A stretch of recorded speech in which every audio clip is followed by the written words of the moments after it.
it's always important to understand habits and rituals, especially when nobody's looking, but you want to measure at all times what your success track looks like. Are you crawling? Are you sprinting? Are you still in arduous mode where you're just kind of not graduating to the next step? It's important you understand that. And if you don't make the corrections that you need to make, today we're going to talk about why you'll never be rich. Because at the end of the day, if we keep running east looking for a sunset, if we keep running against the wall but not making effective or efficient changes along the way that are necessary for us to grow, then we're going to stay stuck on stupid. So today we're going to talk about strategies that can help you become extremely wealthy, financially independent, generationally speaking, and be able to control your own destiny financially by making certain adjustments that can help set you free.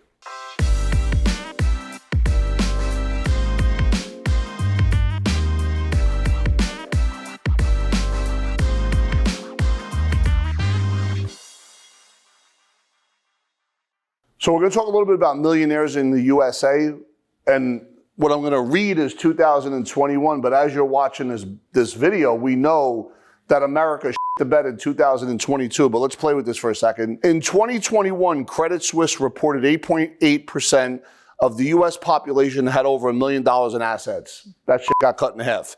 With nearly 22 million millionaires, this means that 39% of the world's millionaires live in the United States. The United States gives people the greatest opportunity to become wealthy. I agree with that 100%, because at the end of the day, if you live in a world where you can become your own boss, you can create businesses online, you don't have to have a college degree to be financially successful. I think if anything would prove that out to you, the fact that we have a student loan crisis of $1 trillion, that tells you it's no guarantee for financial freedom. So when we look at like, hey, what is your 9 to 5? What do you do from 5 to 10 o'clock at night? Everywhere I look, there's all of these different kind of businesses you could do at home. Not only they pitch it to you as like a tax write-off, but the truth is if you're good at galvanizing energy, if you're good at sending out messages, you don't even need an expensive production team. You have the magic of your phone. If you get good content, understand what you're saying, understand calls to action, you could develop an audience.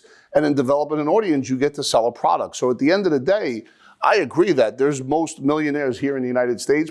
Go ahead and click the link below. You'll see that we have a financial freedom map where it takes you through questions that you should ask yourself on not only where you are, but where you're going. And there's a map that could show you how to get there in a very quick manner.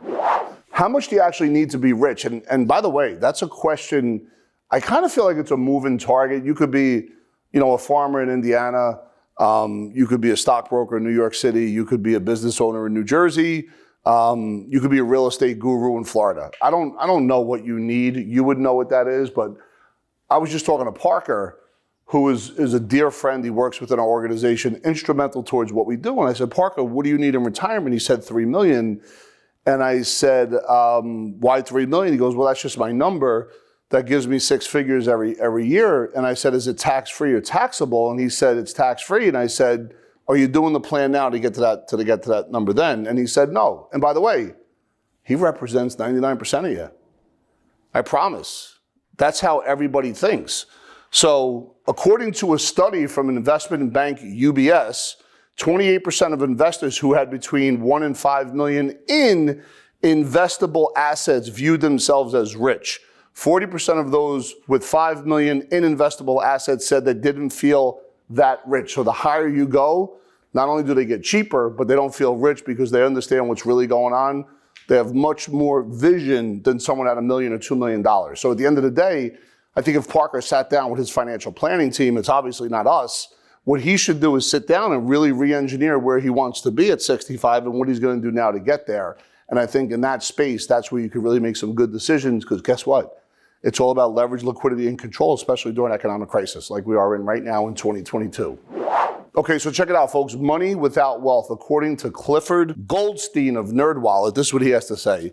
It's shocking to those of us who are not personally in that range, but it's not surprising when you take into account the costs and expenses that are associated with people at that level of wealth. Well, okay, thanks, Cliff. I appreciate that. Can you tell us how to get there? Can you tell us the action steps that are necessary? Can you tell us exactly how you have your expenses and revenues and how you parlay that into a business model? Can you share with us your habits and rituals? Can you share with us what is your why? what you do every day. What is your mission statement? Why you are who you are? Because at the end of the day, I think for the folks that are out there that take your quotes and they put it up on YouTube, you know, it's really misleading on who you really are and what you represent, which I think is phenomenal. But at the end of the day, it's about the distinctions. And let's get back on point. Money without wealth. Basically, that means all your money in a savings account, at least according to me. You don't have real estate. You don't have other investments that are giving you passive income. You don't have any other businesses that are uncorrelated to your primary business that could do really well, especially in times when the market goes south for the winter. And at the end of the day, for the folks that have that, different streams of income from different types of industries that create balance, what begins to happen is they are the ones during a stretch of economic turmoil. When people come out of it, they seem to advance a lot faster. Check it out. According to ABC News, the Oreo Generation, no different than the Nikes, no-income, college-educated kids that live in the basement, but the Oreo Generation compounded on top of the increasing expenses.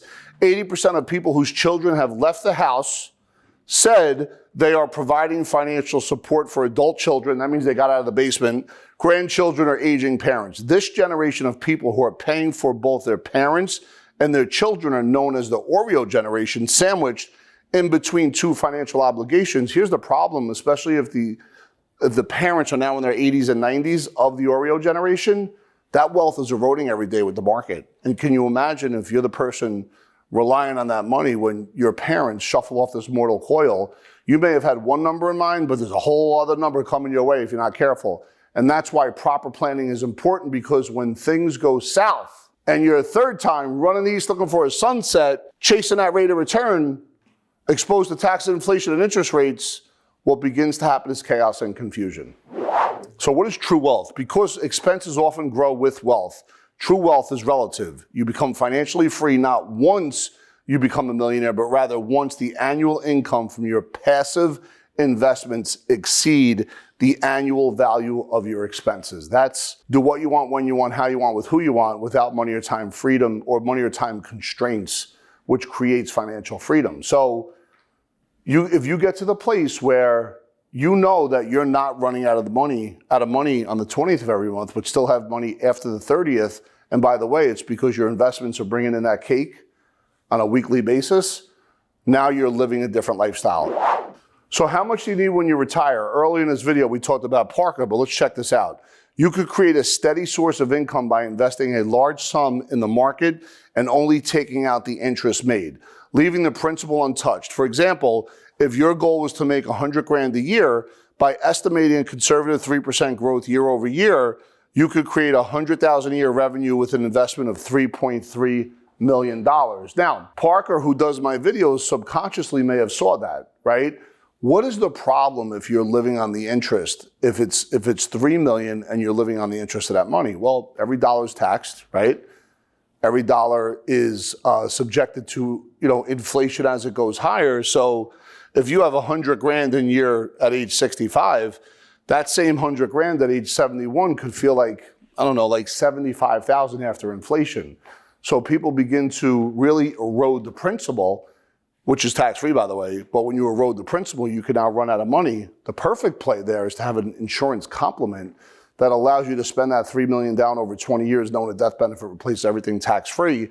So go ahead and click the link below. One of the team members here at Epic will take you through the success process. There's no obligation. Start your path to financial freedom and be prepared to ask any questions that you have. Understand what your goals and objectives are. Understand what your wealth wounds are. In other words, are you financially abundant from a mindset perspective or financially scarce? If you're scarce, figure out where it came from. If you can't figure out, we'll help you. But at the end of the day, it's truly about understanding exactly where you've been, where you are now, where you're going to go, and allow us to help you to get there. Thanks for checking us out.